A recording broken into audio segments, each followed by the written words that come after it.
Hello, everyone. My name is Anzara Miller, and I'm the Director of Educational Leadership and Development for CSTEP, the Center for Strengthening the Teaching Profession.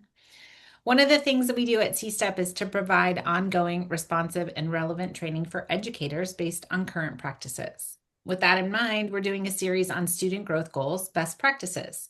In this series, we're inviting practitioners from across Washington state to highlight the tools, practices, and strategies that they're using to implement the student growth goals that are making a positive impact on both teachers and students.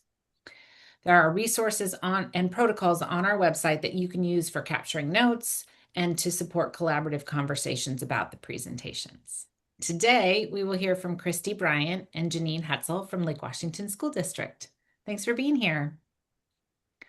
We're excited to be here, even if it is virtually. I wanted to introduce myself and my colleague a little bit more thoroughly in terms of the work that we do. I'm Christy Bryant. I'm a professional learning specialist, and Janine Hutzel, my colleague, is here with me today. She is also a professional learning specialist. We are teachers on special assignment, TOSAs, and so because we're part of the professional learning department, we have a variety of projects and programs that we support. Professional growth and evaluation is one, and of course, student growth goal is part of that. We're a framework for teaching district as opposed to Marzano or CEL, so a lot of our work is tied to that as well. We provide support for unit and lesson planning, general instructional practices, and then a lot of the facilitated professional learning that we do is tied to professional learning communities, PLCs. Our sphere of control is really teacher professional learning. We bring the teacher perspective to the work. Our level directors actually managed and facilitated the professional learning for administrators and evaluators around student growth goals and in other arenas as well. But we typically partner with them to design learning for the administrators in buildings that they later facilitate for their teachers. We are from the Lake Washington School District. That's east of Seattle. We're just across Lake Washington from Seattle. We serve the communities of Kirkland, Redmond, and then basically half of Sammamish. There are more than 30,000 students in our district and around 1,700 certificated classroom teachers. So we're obviously a large school district. In fact, we're the second largest district in the state. We want to share with you what we did to support teachers across the district, develop a shared understanding of the critical attributes as we adopted the new SGG process. But do bear in mind that obviously our context is coming from a large district. So if your context is different, you're a smaller district or work in a smaller district, you might have to think about which of these things would work for your folks and which might need to be adapted.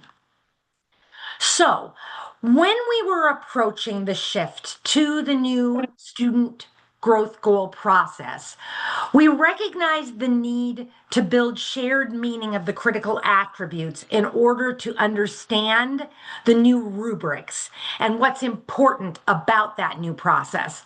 And so we felt like if we elevated examples of the attributes that already existed in our district, we could start to build that shared understanding at both the district-wide level and then at the level between an evaluating administrator and his, her, or their teacher. Elevating existing examples we knew would build confidence that this work isn't new, that it's familiar and it's something that's happening all around us. We also knew of numerous examples we had seen from observing teacher practice in buildings because we are out in buildings, not 100% of the time, but also not infrequently. So the examples were out there. We just needed to elevate those examples and practices for everyone to see so that we could calibrate and build that shared understanding, while already acknowledging that we are doing a lot of this work. We found so many connections between the critical attributes and various district-wide resources that existed on our staff portal. And so what we want to start with you today is looking at one of those shared resources that existed on the staff portal, as well as some other resources. So I'm going to turn the presentation over to my colleague Janine and let her share some of those resources with you. Steve. So prior to our awareness of new student growth goals or growth goal process, our district had a large instructional resource project called the Instructional Playbook underway. And what we were doing as a team was capturing examples of really high impact research supported instruction that was happening across the district in all classrooms K-12. And putting that together in a playbook resource that all teachers and support staff can access on our staff portal as they go to plan for instruction. And so, as you can see here, there's just a few snips of what that looks like on our portal. But really, we synthesized this into some 10 core strategies. And then within those strategies on the portal pages, you'll see anywhere between maybe 7, 10, 15 different ideas of how to put this into practice, many of which are examples of LWSD teachers doing that work or sharing templates and resources with other teachers. And so we had already sort of elevated examples of practice from across the district.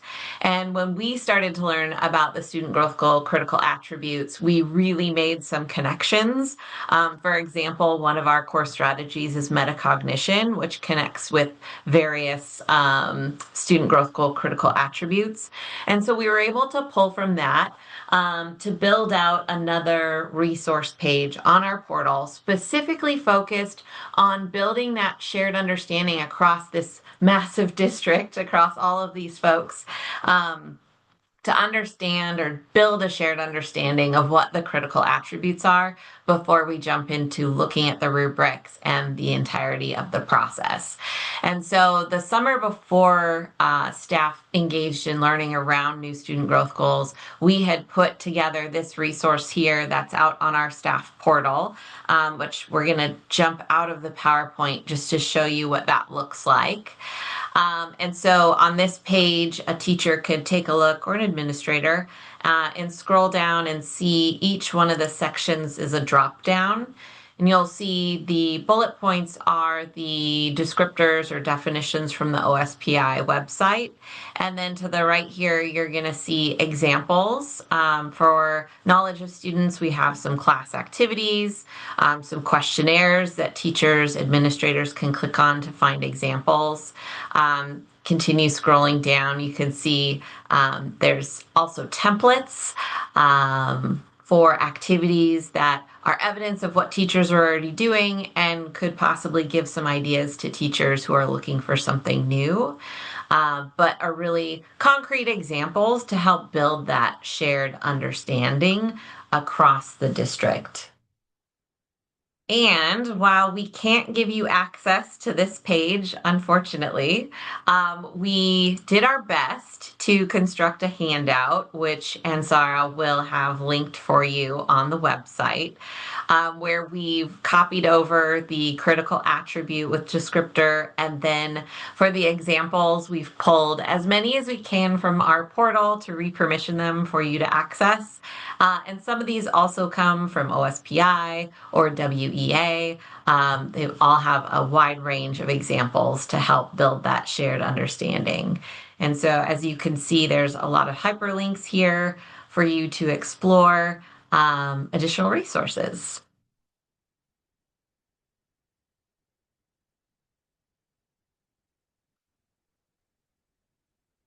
Okay. So after we created these resources, we participated with a team to design some shared learning opportunities that fall for teachers to engage in with their evaluating administrator to build that shared understanding of the critical attributes together. And one of those learning experiences you could see here was a gallery walk experience where teachers and administrators were in the room with 6 different posters, one for each one of the critical attributes. And teachers paired up with a partner or in a triad and moved to each station to read about the descriptors and then jot down some examples in their practice that seem to connect to the critical attribute. And after they rotated through, they did a gallery walk to read what other teachers and administrators had added. And then later in September, later in the fall, after learning more about the student growth goal process, the teachers revisited these posters and went back and put stars or circled the ones that they thought were really the strongest examples. It was really great for us also to be out in buildings to participate in this process and giving us some more insights into how we can enhance the resources on the staff portal to make sure that they were reflecting that shared understanding that folks were actively constructing with their evaluating administrators out in the district. And so, as we continue learning about the student growth goal experience, we welcome anyone to reach out if you want to share resources, collaborate, be a thought partner on how things are going. You could see our emails are here, and we look forward to continue to learn to how to leverage this process to impact student learning. And that's it. Thank you Hand it so back much. over to Anzara. Yeah, thank you for sharing your resources. Again, we will have those are on our website, that page that Janine showed you. And thank you so much for sharing your instructional playbook. Thank you.